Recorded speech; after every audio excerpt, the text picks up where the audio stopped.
And so, hello there, welcome back to Dango Duo. I'm one half of Dango Duo, Max, back here for our coverage of the 2016 fall anime lineup.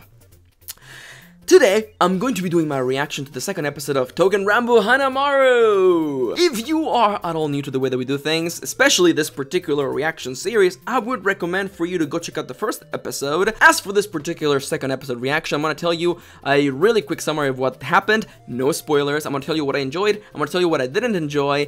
I'm going to tell you if I'm going to keep on watching this anime, and then you can go watch the episode. Link to it in the description down below, because right after that, I'm going to begin the spoiler zone, where I'm gonna go over everything that happened in full detail, uncensored, absolutely spoiling everything. So let's take it from the top. We have a lot of ground to cover, so let's take it from the top. What happened, Max, in episode 2 of Touken Ranbu Hanamaru? Well, this second episode is actually focused on a handful of swords who belonged to Oda Nobunaga, which is of course a famous Japanese historical figure. We get the introduction of these characters, especially two new characters, a handful of funny vignettes along the way, followed by another mission into the past to solve time crimes. It's really silly. That's the second episode. Really simple, really straightforward. You can go watch it. But before any of that, let's talk about the good stuff. What did I like about the second episode? Well, as a matter of fact, as I mentioned in my previous episode reaction, I'm feeling that the stuff that really gets me about this show is how it's just lighthearted shenanigans. People were talking about how it's all fluff and no boys kissing each other, and honestly, I'm okay with that. I just want cute shenanigans, cute stuff that you can watch after a long day of work, and this episode had a bunch of really funny, cute ones. I'm gonna talk about them in detail in the spoiler zone, but for now, one thing I enjoyed, more cute shenanigans. I can definitely go for more of that stuff. Secondly, this episode, although it's an anime that's not trying to be serious or heartbreaking, it manages to hit a pretty nice emotional point of resonance near the end. I'm gonna talk about it in the spoiler zone, but it has like a really nice moment at the end, and as somebody who loves character-driven stories, that question that is proposed at the end of this episode is actually really effective. It's stuff that makes me go, yeah, if this was a really serious story, you could have done like a really elaborate story, but because it's not, you can touch on some of these issues, I guess, very lightly while still, you know, maintaining your cute shenanigans down. So that's what I enjoyed. What about the stuff I didn't particularly like about this episode? Well, there's a lot of boys. There's a lot. Man, there's a lot of boys, and someone in the comments was saying that, like, get ready, because there's like 50 boys, and you know what? You're not wrong. And I like that we're getting more characters, and that is definitely good. Some of them are really cute. Max from the future put an image of the cutest boy to date in the frame right now. Yeah, that's the cutest one. I was actually a little sad that my previous boy wasn't on this episode, but we got other cute boys, so who's to complain? My one particular issue that I have is that since, and I mean, this makes sense, and I'm okay with it. It makes sense.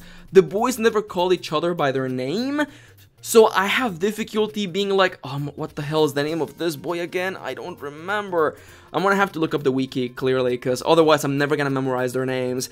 But yeah, one negative bit is that there's a lot of boys. It may not even be a negative for you, but for me, I was like, these are a lot of boys. I can't hold all these boys in my arms. So, there you go. Am I gonna keep on watching this anime? Honestly, real talk, I think I'm all in.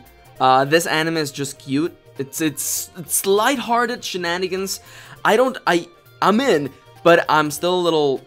If this anime were to change its tone drastically from one episode to the next, I think that would really turn me off. I think every episode should be like this one. I'm gonna go over the format in the spoiler zone, but I think this format is pretty effective. It's pretty lighthearted. It's almost like an American TV show format, where we get little vignettes, but there's still a plot. It reminds me a lot of a sitcom, honestly, and that's effective. I could watch a show like this for years, as long as it stayed fresh with its shenanigans, and it probably stopped giving us boys at one point, but you know what? That's ridiculous. I'm gonna keep on watching. I was thinking about this, and I was explaining to somebody that this anime is not setting the world on fire, or my heart, but I'm enjoying it for what it is, though. It's dessert. So, that's what I think. I'm definitely gonna keep on watching. I enjoy this anime. It's something really nice to watch at the end of the day. But I wanna know, what do you think? If you haven't seen episode 2, go watch it. There's a really cute moment I'm gonna talk about, but you should go watch it before you watch or enter the spoiler zone. So, again, thank you for tagging along. Go watch the anime, because the spoiler zone's gonna begin in 3, 2, 1. The fabric softener commercial is so cute. There's a moment in this story, in this episode, where we get a moment that is basically where the anime basically becomes a fabric softener commercial, and that was actually pretty cute. I like that. Someone out there's gonna be like, oh, it's really out of character, oh, it's really out of place. I don't think so. Considering the shenanigans that we have had up until this point, I think it's completely feasible and understandable for the boys to just be all like, take a second to stop and be all about laundry. Honestly, that was really cute. And also the moment with the lettuce and the herbu was also really cute. This episode was filled with a bunch of like really cute vignettes, and I actually really like that. It reminds me a lot, again, of like American television, where there is a plot to this episode, and there actually is. We're gonna talk about that in a moment. But it has like little vignettes, little moments, and little pockets of jokes here and there. It actually feels, now that I'm saying it out loud, very American.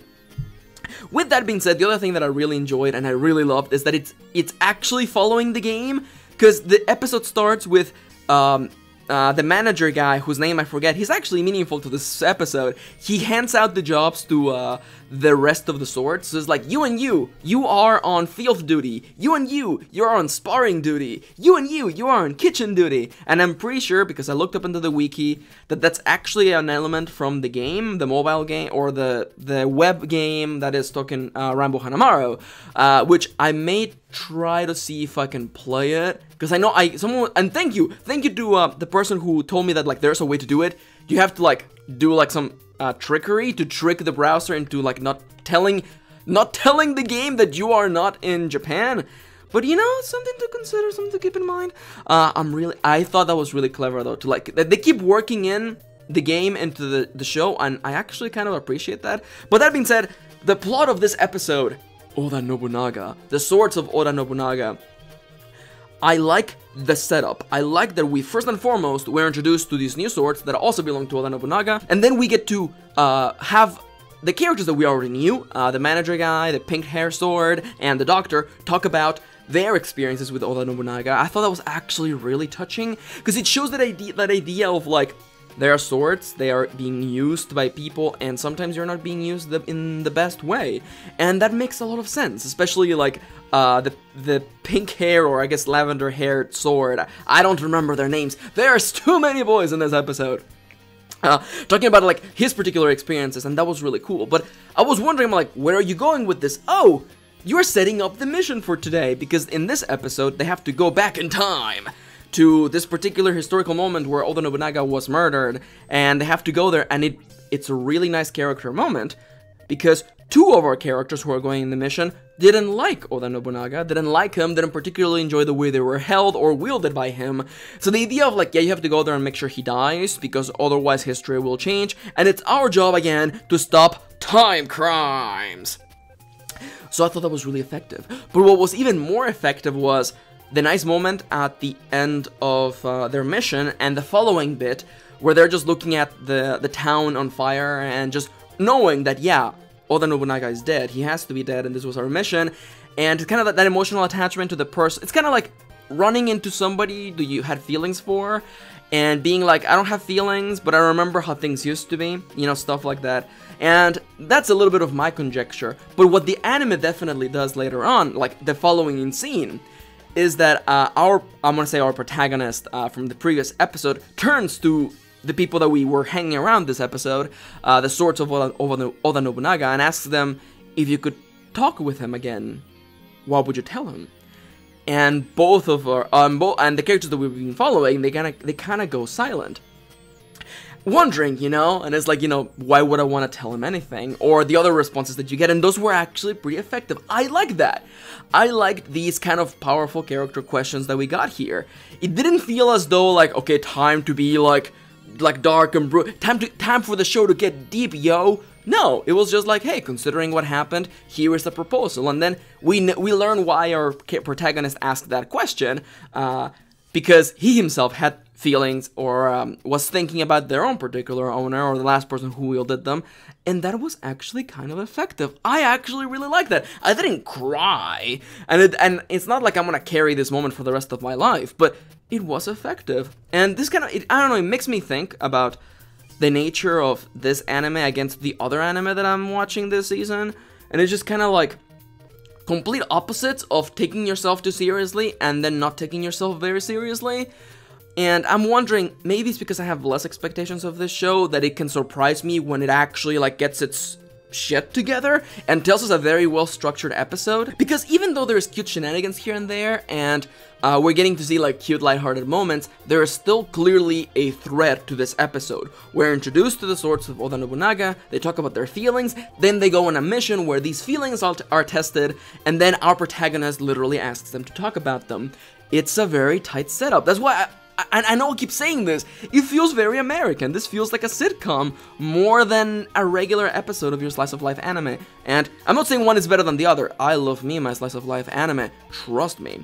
But this was very effective, because generally slice of life is just vignettes the entire way, because they're usually inspired by 4 manga, you know, like 4 comic manga, or 4 frame comics that is just punchline, punchline, punchline. But not this one. There's vignettes, but there was a plot to this episode, and I really like that.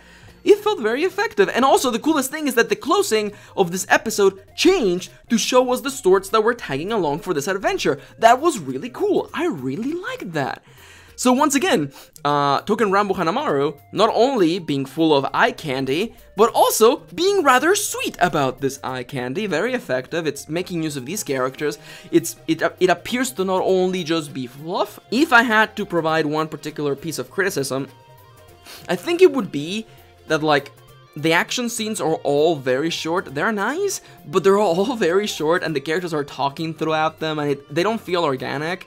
And since they're fighting this faceless organization that doesn't really have any personality, and they really just might as well be anything else. You could exchange them for, I don't know, tyranids. You could change them for demons. You could change them for any sort of other faceless organization, or faceless minions.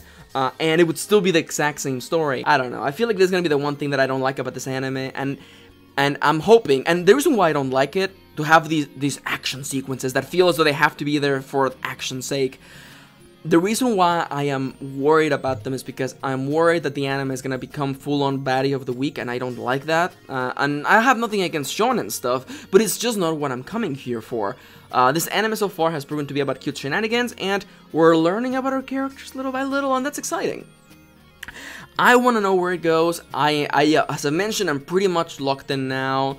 Unless this anime completely changes its tone or does something completely unexpected, not for the good, or not for the best, or not for the better of the story, I can't see myself tuning off. Again, it's a really nice anime to watch at the end of the day. You know, watch cute boys and cute things happening. Honestly, how can you not enjoy that? But again, maybe that's just me. For the time being though, I want to thank you for tagging along. I hope that you enjoyed this reaction, and if you haven't seen the other ones, go check them out. We're doing our best coverage of the Fall Anime 2016 lineup. But for the time being, remember that as always, we'll make it a point to reply to every comment that you leave, so make sure to leave a comment down below, a like, a dislike, let us know what you actually thought about this episode. It means a lot to us, we appreciate your feedback, and remember to check out our Patreon if you want to get a bunch of really cool perks. But for the time being, I want to thank you for watching again, and I will see you on the next episode of Touken Ranbu Hanamaru. More bishy boys! More bishy boys!